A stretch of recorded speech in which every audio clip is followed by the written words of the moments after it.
Assalamualaikum warahmatullahi wabarakatuh. Alhamdulillahirabbil alamin, hamdan katsirin, hamdan na'imin, hamdan yuwafi ni'amahu yukafi mazidah. Ya Rabbana lakal hamdu kama yanbaghi li jalali wajhikal karim wa azimi sultani. Shaimin shaimat rahimakumullah, pemirsa Duta TV yang berbahagia. Senang sekali bisa menjumpai pian-pian seberataan dalam suasana kita beribadah di bulan suci Ramadan. Kita akan bahas sedikit ya terkait dengan tema yang agak berat ini, tentang kekuasaan. Kekuasaan itu Allah pergilirkan di muka bumi ini. Jadi suku-suku bangsa-bangsa di dunia itu sudah pernah memimpin dunia dalam sejarah kehidupan manusia. Orang India pernah berkuasa, Eropa pernah berkuasa, ya, kemudian Arab juga pernah berkuasa. Bahkan yang belum mendapatkan giliran berkuasa itu adalah orang Melayu. Orang Melayu yang berada di Asia Tenggara.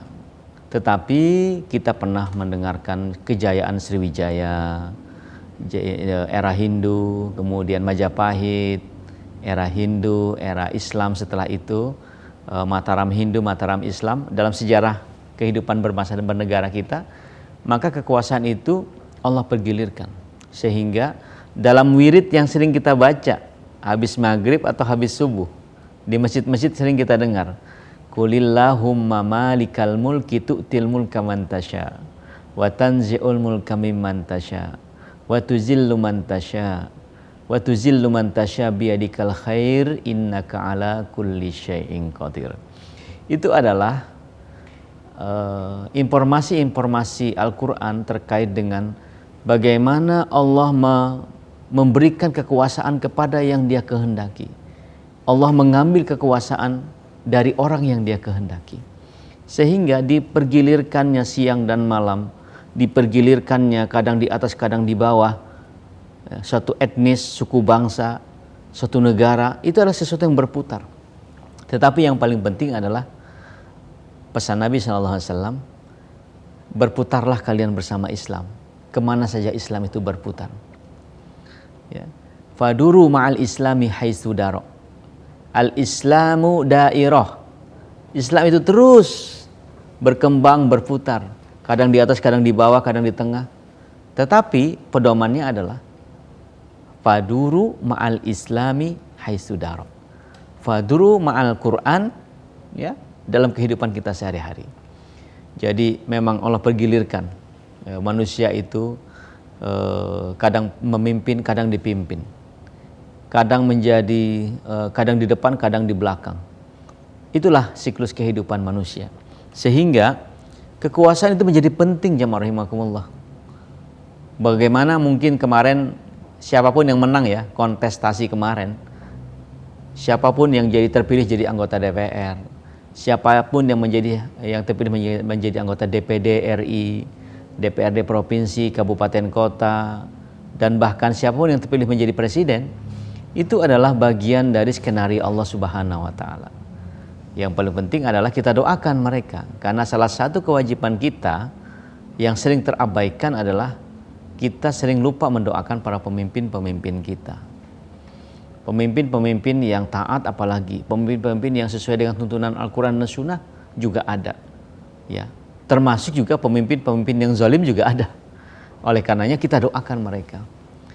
Jadi kita berdoa kepada Allah Subhanahu wa Ta'ala agar mereka mendapatkan ilham dan kebijaksanaan dalam setiap kepemimpinannya itu. Sehingga Imam Al-Ghazali mengingatkan kita dalam Al-Iqtisad fil I'tiqad, beliau berkata bahwa agama adalah pondasi, sedangkan kekuasaan adalah penjaganya. Apa saja yang tidak memiliki pondasi akan hancur, dan apa saja yang tidak memiliki penjaga akan lenyap. Nah, itulah pentingnya agama dan kekuasaan. Kita tidak lagi memisahkan ya dalam ajaran sekuler bahwa agama-agama, negara-negara. Ya, bagaimana kita mau memisahkan agama dari negara, dari kehidupan berbangsa dan bernegara? Dalam kehidupan kita sehari-hari, bagaimana kemudian agama tidak diberikan peran dalam kehidupan berbangsa bernegara? Maka akan hancurlah sebuah negara itu. Jadi kalau perempuan adalah tiang agama, maka sholat adalah tiang agama. Nah, ketika kita meyakini bahwa tiang itu harus kokoh, maka kita harus perkuat tiang itu agar jangan sampai bangunannya menjadi roboh. Ya, tadi Imam Ghazali mengingatkan, ya, agama adalah pondasi dan kekuasaan adalah penjaganya. Bagaimana Islam dikawal oleh kekuasaan, bagaimana nilai-nilai syariat-syariat dalam agama Islam itu dikawal oleh kekuasaan. Kita bisa melihat dalam episode bagaimana silih bergantinya kekuasaan kekhalifahan kaum muslimin. Setelah era Nabi SAW, para sahabat yang utama Khulafaur Rasyidin dari Abu Bakar, Umar, Utsman, Ali. Setelah itu adalah prahara. Setelah itu adalah fitnah-fitnah kubro. Di era setelah itu Muawiyah, dalam sejarah tarikh Islam disebutkan sejarahnya. Kita berharap ini menjadi catatan sejarah yang bisa berulang dan menjadi pelajaran untuk kita semua. Setelah itu era kekhalifahan Bani Umayyah selama hampir 100 tahun yang berpusat di Damaskus, di Syria, di Aleppo.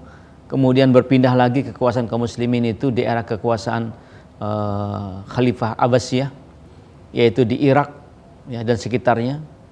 Ya, setelah itu kemudian kita mengenal Khalifah Harun Abdul Rashid, sehingga kemudian tidak seorang pun yang berhak menerima zakat karena saking makmurnya negara mereka, negara yang dipimpin oleh Harun al-Rashid, sehingga susah mencari orang yang berhak menerima zakat karena semuanya hampir mujaki, orang yang wajib mengeluarkan zakat.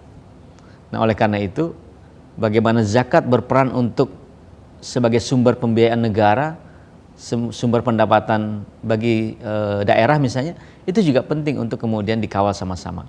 Sehingga jamaah rahimakumullah, agak berat ya cerita kita hari ini, tetapi ini penting untuk disampaikan karena kekuasaan itu menjadi penjaga bagi agama ini. Ya, siapapun yang tidak punya penjaga tidak akan lenyap. Jadi agama akan lenyap kalau tidak menjaga. Nah, oleh karena itu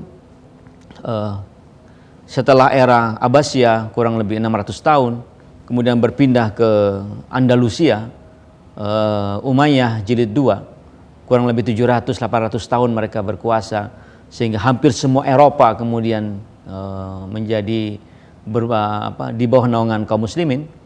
Dan sekarang mungkin kita bisa lihat sisa-sisa kekuasaannya di Grenada, di Andalusia, Spanyol, Gibraltar, dan wilayah-wilayah sekitar semenanjung Gibraltar dan juga Eropa sekitarnya. Spanyol, Andalusia, Barcelona sekarang, ya, kemudian Madrid dan sekitarnya, itu masih ada sisa-sisa kekuasaan kaum muslimin. Nah, kemudian setelah itu berpindah lagi ke sedikit ke Fatimiyah di Iran, kemudian sampai era Turki Utsmani. Jadi dari Umayyah jilid 1, ya, kemudian ke Abbasiyah, ke Umayyah jilid 2 di Andalusia, kemudian ke Turki Utsmani di Istanbul sekarang. Ya, kita melihat bagaimana kekuasaan kaum muslimin itu betul-betul memberikan kemaslahatan terhadap siapapun yang dipimpinnya, sehingga keluarlah istilah zakat dan jizyah. Zakat kewajiban yang dikeluarkan oleh kaum muslimin untuk agama ini, tapi jizyah adalah pajak yang merupakan kewajiban orang non muslim kepada kekuasaan kaum muslimin. Jadi jamaah rahimakumullah, di tengah kita melaksanakan ibadah puasa, tidak ada salahnya kita mengkaji tentang kekuasaan, politik dan kekuasaan, karena politik tidak bisa dipisahkan dari kehidupan kaum muslimin, dan kaum muslimin pun dalam kehidupan sehari-hari mengatur kehidupan berbangsa dan bernegara tentu dalam tuntunan ajaran syariat Islam. Selamat menunaikan ibadah puasa, salam untuk keluarga, dan kita doakan siapapun yang terpilih tadi menjadi amanah dalam kekuasaannya. Terima kasih. Assalamualaikum warahmatullahi wabarakatuh.